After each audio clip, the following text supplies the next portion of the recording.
آج ہم ایک ایسی شخصیت کی زندگی کا گہرا جائزہ لے رہی ہیں جن کا نام تاریخ اور الہامی کتابوں میں انتہائی احترام سے لیا جاتا ہے، حضرت عیسیٰ علیہ السلام۔ ہمارے پاس جو ماخذ ہیں وہ ان کی زندگی کا ایک بہت واضح اور ایمان افروز احوال بیان کرتے ہیں۔ تو ہمارا مقصد صرف واقعات کو دہرانا نہیں بلکہ ان کی معجزانہ پیدائش، ان کے پیغام اور ان کی میراث کے پیچھے چھپے گہرے اسباق کو سمجھنا ہے۔ چلیں اس کا جائزہ شروع کرتے ہیں۔ جی، اور یہاں جو بات سب سے اہم ہے وہ یہ ہے کہ اسلامی نقطہ نظر حضرت عیسیٰ علیہ السلام کو اللہ کے ایک عظیم پیغمبر کے طور پر پیش کرتا ہے۔ مطلب یہ صرف ایک تاریخی بیان نہیں ہے بلکہ ایک روحانی سفر کا احوال ہے جس کا ہر موڑ انسان کو اللہ کی قدرت اور حکمت کی یاد دلاتا ہے۔ بالکل، اور یہ کہانی شروع ہی ایک ایسے واقعے سے ہوتی ہے جو انسانی عقل کو حیران کر دیتا ہے، ان کی والد کے بغیر پیدائش۔ اس ماخذ کی روشنی میں حضرت مریم علیہ السلام کے کردار اور اس معجزے کی کیا اہمیت ہے؟ دیکھیں، اس واقعے کی بنیاد ہی حضرت مریم کی شخصیت پر ہے۔ انہیں ایک ایسی پاکیزہ خاتون کے طور پر بیان کیا گیا ہے جنہوں نے اپنی زندگی اللہ کی عبادت کے لیے وقف کر دی تھی۔ تو وہ اپنی عبادت گاہ میں تنہائی میں تھیں جب اللہ نے فرشتہ جبریل علیہ السلام کو ایک انسان کی شکل میں ان کے پاس بھیجا۔ ایک انسان کی شکل میں؟ جی، اور فرشتے نے انہیں ایک پاکیزہ بیٹے کی خوشخبری دی۔ ظاہر ہے وہ یہ سن کر گھبرا گئیں کیونکہ ان کی شادی نہیں ہوئی تھی۔ لیکن انہیں بتایا گیا کہ یہ اللہ کے حکم سے ہوگا، جو صرف کن کہتا ہے، یعنی ہو جا، اور وہ چیز ہو جاتی ہے۔ تو یہ اس بات پر زور دیتا ہے کہ اللہ کے لیے کچھ بھی ناممکن نہیں۔ بالکل، کہ وہ فطرت کے اصولوں سے بالاتر ہو کر اپنی قدرت کا اظہار کرتا ہے۔ اور یہاں سے بات واقعی دلچسپ ہو جاتی ہے۔ مطلب اس دور کے معاشرے میں بغیر والد کے بچے کی پیدائش کو قبول کرنا تو تقریباً ناممکن تھا۔ تو جب وہ اپنے نومولود بچے کو لے کر اپنی قوم کے پاس آئیں، ان پر تہمتیں لگائی گئیں۔ میں یہاں ماخذ میں ایک نقطہ دیکھ رہی ہوں، پیدائش کے فوراً بعد ایک اور معجزے کا ذکر ہے۔ جی بالکل، یہ حضرت مریم اور ان کے بیٹے کا پہلا اور شاید سب سے بڑا امتحان تھا۔ اللہ نے اپنی نشانی کے ذریعے ہی ان کی عزت کی حفاظت کی۔ جب لوگ ان پر تہمت لگانے لگے تو حضرت مریم نے اللہ کے حکم سے کوئی جواب نہیں دیا۔ اچھا؟ انہوں نے صرف نومولود بچی کی طرف اشارہ کر دیا۔ اب یہ اپنے آپ میں ایک عجیب بات تھی۔ لوگ طنزاً کہنے لگے کہ ہم ایک شیرخوار بچے سے کیسے بات کر سکتے ہیں جو ابھی پنگھوڑے میں ہے؟ اور پھر وہ معجزہ ہوا جس نے سب کو خاموش کر دیا۔ عین اسی لمحے حضرت عیسیٰ علیہ السلام نے گہوارے میں ہی کلام فرمایا۔ ماخذ کے مطابق انہوں نے واضح طور پر اعلان کیا، میں اللہ کا بندہ ہوں، اس نے مجھے کتاب دی ہے اور مجھے نبی بنایا ہے۔ واہ! بس اسی ایک بات نے سب کو چپ کرا دیا۔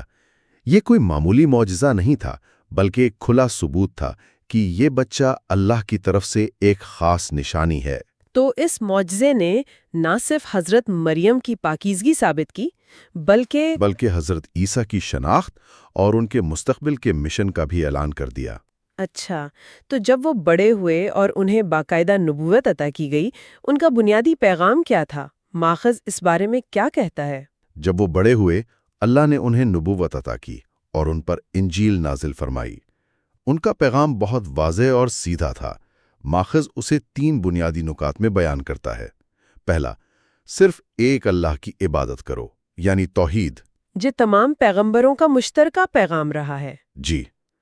دوسرا، نیکی اور راست بازی کی پیروی کرو۔ اور تیسرا؟ تمام مخلوقات کے ساتھ رحم اور مہربانی کا معاملہ کرو۔ اچھا، یہاں 1 منٹ رکتے ہیں۔ یہ پیغام تو تقریباً ہر پیغمبر کا رہا ہے، تو حضرت عیسیٰ علیہ السلام کے پیغام میں ایسی کیا خاص بات تھی جس کی وجہ سے اتنی شدید مخالفت ہوئی؟ یہ بہت اچھا سوال ہے۔ دیکھیں، دلچسپ بات یہ ہے کہ یہ تینوں نکات ایک دوسرے سے گہرائی سے جڑے ہوئے ہیں۔ توحید یعنی ایک خدا کا تصور انسان کو تمام دنیاوی طاقتوں کے خوف سے آزاد کرتا ہے۔ جب انسان صرف ایک خدا کے سامنے جوابدہ ہوتا ہے تبھی وہ حقیقی نیکی کی زندگی گزار سکتا ہے۔ اور جو شخص نیکی کی زندگی گزارتا ہے اس کے دل میں رحم خود بخود پیدا ہوتا ہے۔ بالکل۔ تو یہ صرف 3 الگ الگ حکم نہیں تھے بلکہ ایک مکمل روحانی نظام تھا۔ مخالفت کی وجہ یہ تھی کہ انہوں نے اس وقت کے مذہبی ٹھیکیداروں کی منافقت کو چیلنج کیا۔ اچھا؟ انہوں نے کہا کہ اصل دین دل کی پاکیزگی اور مخلوق سے ہمدردی کا نام ہے۔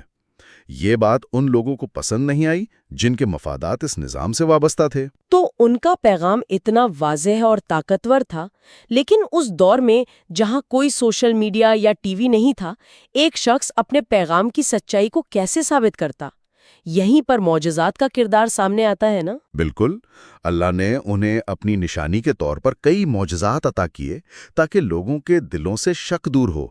ہمارے ذرائع میں چند بڑے معجزات کا ذکر ہے، جیسے مادرزاد اندھوں کو بینائی عطا کرنا اور کوڑیوں کو شفا دینا۔ یہ تو اس زمانے کے لا علاج امراض تھے۔ جی، اس سے بھی بڑا معجزہ مردوں کو اللہ کے حکم سے زندہ کرنا تھا۔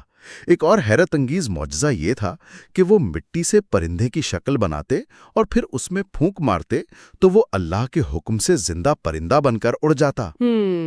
اس کے علاوہ وہ غیب کا علم بھی رکھتے تھے؟ جی، انہیں یہ علم بھی دیا گیا تھا کہ لوگ اپنے گھروں میں کیا کھاتے ہیں اور کیا ذخیرہ کرتے ہیں۔ یہ ان کی نبوت کی ایک واضح دلیل تھی۔ ان تمام معجزات میں ایک جملہ بار بار آتا ہے جس پر ماخذ خاص طور پر زور دیتا ہے، بے اذن اللہ، یعنی اللہ کے حکم سے۔ یہ کیوں اتنا اہم ہے؟ یہاں جو بات غور طلب ہے وہ توحید کا مرکزی تصور۔ اسلامی نقطہ نظر میں معجزے نبی کی ذاتی طاقت کا مظہر نہیں ہوتے۔ یہ کہنا کہ یہ سب اللہ کے حکم سے ہوا اس بات کو بالکل واضح کر دیتا ہے کہ طاقت کا اصل سرچشمہ صرف اور صرف اللہ کی ذات ہے۔ یعنی نبی اس طاقت کا ذریعہ ہوتا ہے، مالک نہیں۔ درست کہا آپ نے۔ اگر یہ وضاحت نہ ہو تو لوگ نبی کو ہی خدا سمجھنے کی غلطی کر سکتے ہیں۔ یہ عقیدہ عاجزی اور اللہ پر مکمل توکل کا سبب بھی دیتا ہے۔ یہ بات تو سمجھ میں آتی ہے، لیکن اتنے واضح پیغام اور حیرت انگیز معجزات کے باوجود سب نے انہیں قبول نہیں کیا۔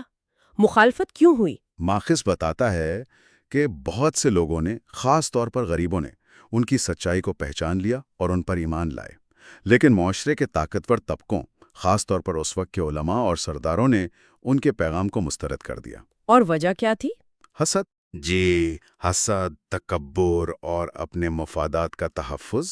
وہ یہ برداشت نہیں کر سکتے تھے کہ کوئی آ کر ان کی مذہبی اجارہ داری کو چیلنج کرے، لہٰذا ان مخالفین نے ان کے خلاف سازش کی اور انہیں قتل کرنے کا منصوبہ بنایا۔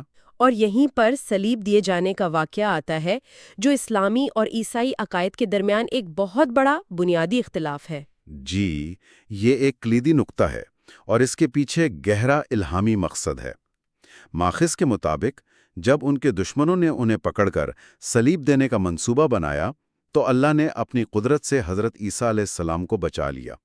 اس نے انہیں جسم سمیت زندہ آسمانوں پر اٹھا لیا۔ تو قرآن میں واضح طور پر کہا گیا ہے کہ انہیں صلیب نہیں دی گئی؟ جی بالکل واضح کہا گیا ہے کہ انہوں نے نہ تو انہیں قتل کیا اور نہ ہی صلیب دی، بلکہ معاملہ ان کے لیے مشکوک بنا دیا گیا۔ اسلامی عقیدے کے مطابق ان کی جگہ کسی اور شخص کو ان کا ہم شکل بنا دیا گیا تھا، جبکہ حضرت عیسیٰ کو اللہ نے محفوظ کر لیا۔ اور اس کے پیچھے حکمت کیا ہے؟ حکمت یہ ہے کہ یہ اللہ کے اس اصول کا اعلان ہے کہ وہ اپنے سچے نبیوں کو دشمنوں کے ہاتھوں ذلیل نہیں ہونے دیتا۔ یہ اللہ کی حتمی طاقت کا ثبوت ہے نا؟ جی، کہ انسان چاہے کتنی ہی سازشیں کر لے، آخرکار ہوتا وہی ہے جو اللہ چاہتا ہے۔ بالکل۔ تو اگر انہیں آسمان پر اٹھا لیا گیا تو اس کا مطلب ہے کہ ان کی کہانی ابھی ختم نہیں ہوئی۔ مستقبل کے حوالے سے ماخذ کیا کہتا ہے؟ جی، اسلامی تعلیمات کے مطابق ان کی کہانی ابھی ختم نہیں ہوئی۔ یہ عقیدہ ہے کہ وہ قرب قیامت یعنی دنیا کے خاتمے کے قریب دوبارہ دنیا میں تشریف لائیں گے۔ اور ان کی واپسی کا ایک خاص مقصد ہوگا؟ ایک بہت خاص مقصد۔ ان کا مشن باطل یعنی دجال کو شکست دینا، دنیا میں انصاف کو بحال کرنا اور اسلام کی سچائی کی تصدیق کرنا ہوگا۔ اچھا۔ ان کی آمد کے بعد دنیا میں امن اور انصاف کا دورہ ہوگا۔ اس کے بعد وہ ایک عام انسان کی طرح ایک طبعی موت وفات پائیں گے۔ یہ تو ان کی زندگی کا ایک مکمل دائرہ ہے، معجزانہ پیدائش سے لے کر آسمان پر اٹھائے جانے اور پھر واپسی اور طبی وفات تک۔ آخر میں اگر ہم ان کی پوری زندگی اور پیغام کا نچوڑ نکالیں تو وہ کون سے اہم اسباق ہیں جو ماخذ ہمارے سامنے رکھتا ہے؟ اگر ہم اس ساری بحث کو بڑے تناظر سے جوڑیں تو یہ اسباق ہی ان کی میراث کا اصل خلاصہ ہیں۔ ماخذ 4 بنیادی اسباق پر بہت زور دیتا ہے۔ پہلا، ہر مشکل میں اللہ پر بھروسہ رکھو۔